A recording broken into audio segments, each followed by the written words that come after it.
सभी का हमारे शो में स्वागत है। मैं गुंजन द लीड स्टोरी से।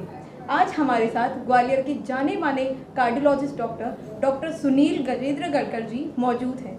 आपका बहुत बहुत स्वागत है सर। धन्यवाद। सर एक ऐसी हस्ती है जिन्हें जो इंट्रोडक्शन के मोहताज नहीं है। नमस्कार सर। नमस्ते सर। आज हमारे दर्शकों को भी नमस्कार। सर आज हमारे बीच जो भी बातें होंगी वो हार्ट टू हार्ट होंगी, not as a doctor, as a person भी हमें आपको जानने का मौका मिलेगा। जी सर शुरू करें? हाँ बिल्कुल। सर पहले तो आप हमें अपनी इंस्पिरेशन के बारे में बताइए कि आपने ऐसा नोवेल प्रोफेशन ही क्यों चूज़ किया। हम जॉइंट फैमिली हैं और मेरे चाचा जी जो मेरे पिताजी के छोटे भाई थे वो डॉक्टर थे और मैं उनसे 10-15 साल छोटा था, पर लेकिन मैंने उनको बचपन से अपने बचपन में डॉक्टरी की शिक्षा प्राप्त करते हुए, फिर आगे डॉक्टर की हैसियत प्राप्त करते हुए, फिर आगे डॉक्टरों का एडमिनिस्ट्रेशन करते हुए, यह सब बचपन से देखा था। इसलिए मेरी तीव्र इच्छा थी कि मैं आगे चल के डॉक्टर ही बनूं और डॉक्टर बन के लोगों का कुछ काम कर सकूं, कुछ थैंकफुल जॉब कर सकूं। इसलिए बचपन से ही इच्छा थी और ईश्वर की कृपा से वो इच्छा पूर्ण हुई। मेरे को उसके लिए ज़्यादा प्रयास नहीं करने पड़े। सर जैसे कि ऐसे नोबल प्रोफेशन में बहुत सारे डिपार्टमेंट होते हैं, तो आपने कार्डियोलॉजिस्ट ही क्यों चूज़ किया? जब मैं MBBS में पढ़ता था तो हमारे मेडिकल कॉलेज में आखिरी वर्ष में एक प्रतियोगिता होती थी कि आप अपने हिसाब से सर्वश्रेष्ठ टीचर किसको चुनते हैं।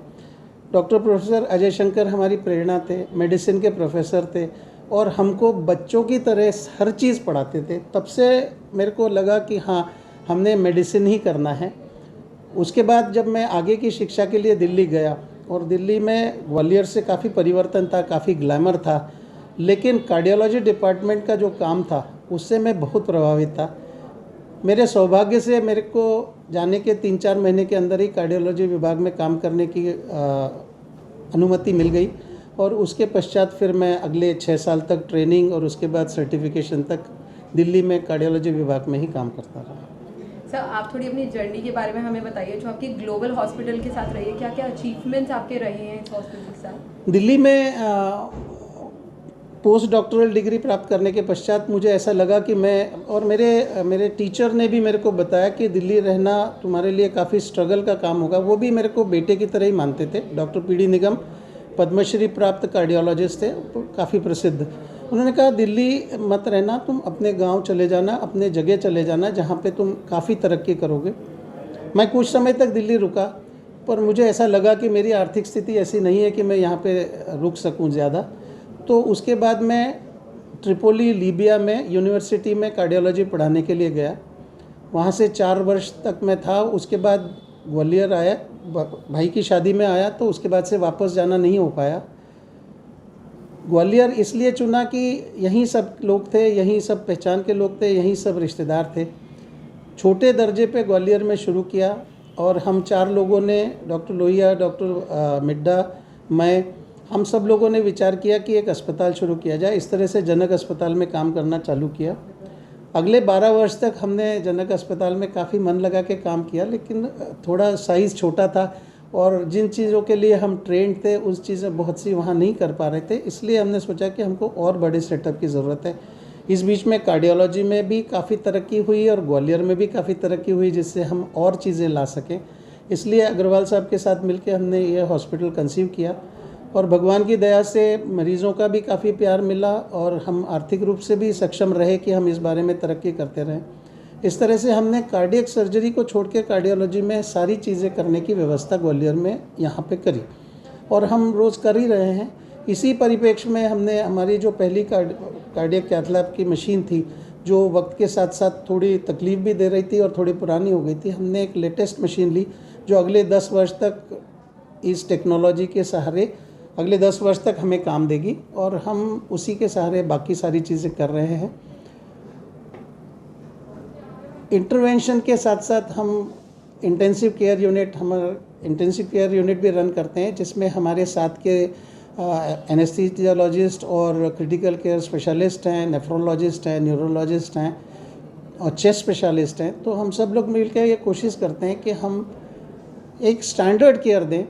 चूँकि भगवान की दया से हमको इस बारे में कोई आर्थिक लोभ नहीं है, इसलिए हम अच्छे काम में विश्वास करते हुए जितना कर सकते हैं उतना सेवा कर रहे हैं।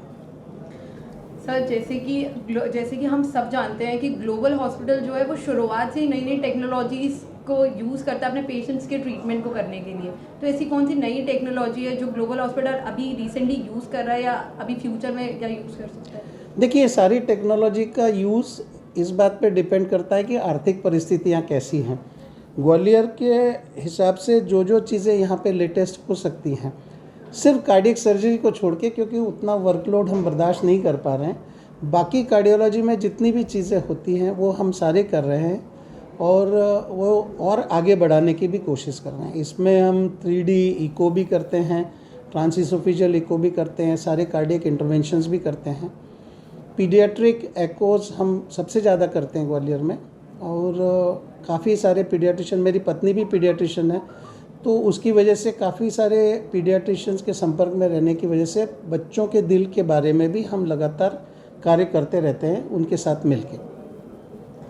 सर, जैसे कि अभी आपने नई टेक्नोलॉजीज़ के बारे में हमको बताया, तो सर जैसे कि आजकल क्या है कि बहुत मिडिल क्लास लोग हैं, लोअर क्लास लोग हैं, तो जो नई नई टेक्नोलॉजीज़ होती हैं वो बहुत एक्सपेंसिव होती हैं, कॉस्टली होती है, तो वो लोग कैसे अफोर्ड कर सकते हैं? ये ग्लोबल हॉस्पिटल कैसे उन सारी चीज़ों को प्रमोट करें?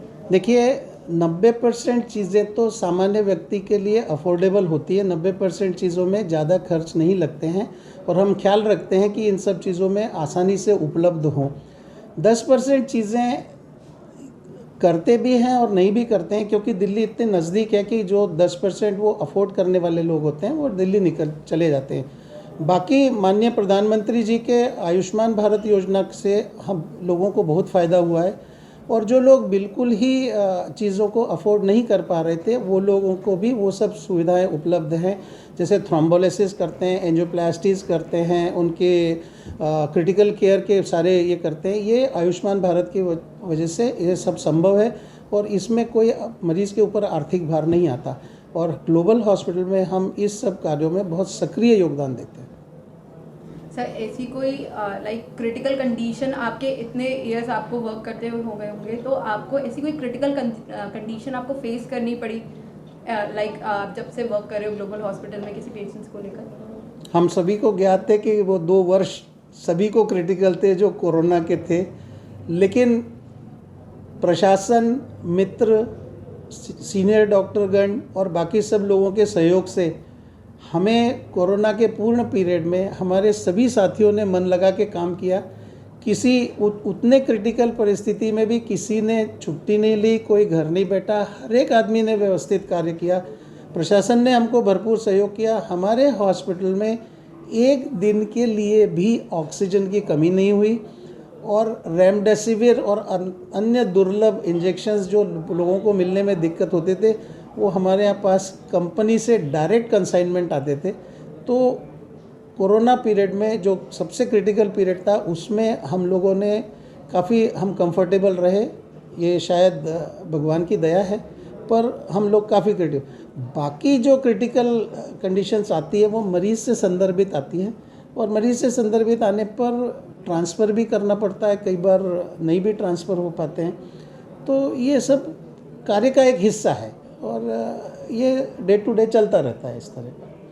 पर अत्यंत गंभीर परिस्थितियाँ कोरोना में थी, जिसमें भगवान की दया से हमको सभी के सहयोग से, जिसमें मेरे साथ के लोगों का सबसे ज़्यादा सहयोग था, जिन्होंने रात को 2-2 बजे तक एम्बुलेंस में सिलेंडर भर के लाए, और उनको एक भी दिन हमको ऑक्सीजन की या किसी दवा की कमी नहीं महसूस होने दी। सर, जैसे कि अभी आपने कोविड-19 की बात करी, तो आप हमारे दर्शकों को ज़रा ये बताइए कि कोविड-19 का क्या इफेक्ट पड़ा है लोगों की हेल्थ पे, हार्ट पे उनके? यह बहुत ही विस्तृत प्रश्न है। आर्थिक, मानसिक, शारीरिक हर तरह से फ़र्क पड़ा है, और सबसे ज़्यादा मेरे कार्यशैली में सबसे ज़्यादा फ़र्क ये पड़ा है कि मेरे पास लोग ये पूछने के लिए आते हैं कि आज हमने सुना कि फलाने आदमी को सडन कार्डियक अरेस्ट हो गया, हमें 2 बार कोविड हो चुका है, हमें और क्या करना चाहिए जिससे हमें ये ना हो। हालांकि ये चीज़ें अभी रिसर्च का विषय है और इस पे काफ़ी काम हो रहा है, और निष्कर्ष निकलने में शायद 2-3 वर्ष निकले। लेकिन ये सब चीज़ें थी और ये मेरे कार्य में रोज़ के प्रश्न हैं जो मरीज़ मेरे से पूछते हैं।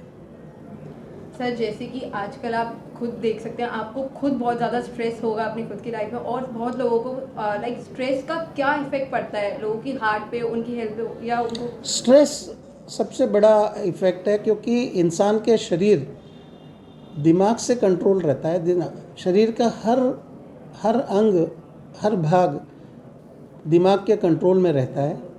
और आजकल का सोशल स्ट्रेस, आजकल का पारिवारिक स्ट्रेस, आजकल का इलेक्ट्रॉनिक स्ट्रेस, इन सब चीज़ों से लोगों पे बहुत फ़र्क पड़ रहा है। और इसकी वजह से यंग जनरेशन में काफ़ी मानसिक एवं शारीरिक बीमारियां हो रही हैं। हम पेप्टिक अल्सर, पेट में लगातार तकलीफ़ें होना, जो चीज़ें हमारे वक्त में यंग लोगों में कभी देखने को नहीं मिलती थी, आजकल इस तरह के लोग काफ़ी आते हैं, क्योंकि उनका स्ट्रेस है एग्ज़ामिनेशन का, फैमिली का, परफॉर्मेंस का, करियर का। स्ट्रेस सबसे बड़ा डिटर्मिनेंट है, और स्ट्रेस होने से हार्ट अटैक्स की तादाद भी काफ़ी बढ़ जाती है। सर, जैसे कि आजकल छोटे छोटे बच्चों को भी हार्ट की प्रॉब्लम है, तो वो इन सारे क्या प्रिकॉशंस ले सकते हैं जो लाइक हार्ट की डिसीज़ से वो कर रहे हैं? नहीं, छोटे ऐसा कुछ नहीं किया जा सकता, सिवाय इसके कि वो स्क्रीनिंग की जाए। अभी हमारे देश में इतनी तरक्की हुई है कि आपको जान के ताज्जुब होगा कि जितने बच्चे कंजेनाइटल हार्ट डिसीज़ के हैं, उससे ज़्यादा व्यक्ति बड़े लोग कंजेनाइटल हार्ट डिसीज़ के साथ जी रहे हैं। यह सब इतने सालों के कार्डियक डिसीज़ के ट्रीटमेंट का परिणाम है, जो वो लोग बड़े भी हो रहे हैं और पूर्ण ज़िंदगी भी जी रहे हैं। पर इनको रोकने के लिए, कंजेनाइटल हार्ट डिसीज़ को रोकने के लिए तो गायनेकोलॉजिकल लेवल पे या पीडियाट्रिक लेवल पे स्क्रीनिंग होनी चाहिए, जिससे कि उन लोगों को जल्दी पकड़ में आ सके और उन लोगों को बेहतरी के लिए जो भी किया जा सके। और इसमें मैं फिर आपको बताना चाहूँगा कि प्रधानमंत्री जी की आयुष्मान भारत योजना से जगह जगह कैंप लगा के उन बच्चों के ऑपरेशन, उन बच्चों के ये सारी चीज़ें बहुत अच्छे से हो रही। दूसरा ये कि अभी मैं पीडियाट्रिशियन से बात कर रहा था, तो छोटे बच्चों के, नवजात शिशुओं के इलाज में भी आयुष्मान भारत ने, और उनके दिल के इलाज में भी आयुष्मान भारत ने इतना काम किया है कि उन बच्चों की भी ज़िंदगियां बचाई जा रही हैं और वो बड़े भी हो रहे हैं और ठीक ठाक रह रहे हैं।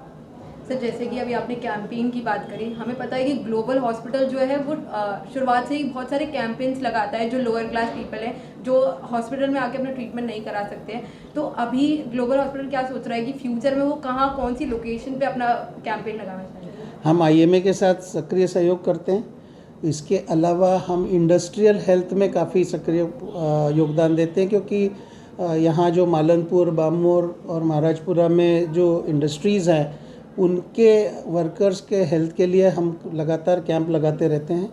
इस तरह से हम अपना सोशल रिस्पॉन्सिबिलिटीज़ भी पूरी करते रहते हैं। हम सैनिक लोगों के लिए भी लगाते हैं। अभी सैनिक सम्मेलन होने वाला है, जिसमें हमारा स्टॉल बराबर से लगेगा और उन लोगों को हमारे बराबर जानकारी है।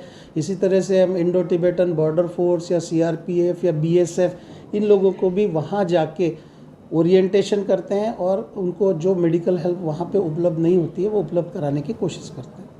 Thank you so much sir for your valuable time. आपने अपना महत्वपूर्ण समय हमें दिया। Thank you very much. नमस्कार।